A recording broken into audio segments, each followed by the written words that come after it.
I think it's safe to say most of us don't want rats or mice in our homes, but how people are managing those rodents is actually killing some of our native wildlife. Our Cassie Nelson found out where this is a big problem in our state and headed out that way today. So, Cassie, what did you learn?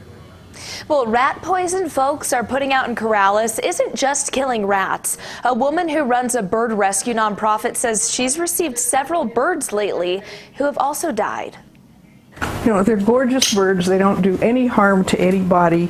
And he came in, his whole mouth is bleeding out.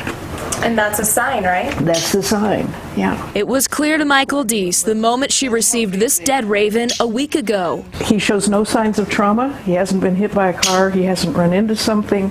All the bones are intact. That's what it was. Another clue to what's happening in Corrales, a great horned owl. Again in the last week. A third came not long afterward. But it is a Western Screech Owl. Again, a little guy, and that's their whole diet. They're built for getting little mice. Deese gets all these native birds because she runs on A Wing and a Prayer, a nonprofit in Corrales that rehabilitates them to return to the wild. I know. But Deese has a prayer of her own for people to rethink rat poison. Because she says that poison doesn't just go away, it goes up the food chain. And there are companies who will tell you that there's not secondary poisoning from these things, but I have the bodies to show that there is. Deese says she sees birds poisoned and killed year-round, but she hasn't seen a spike like this. And there's really nothing to be done to save them.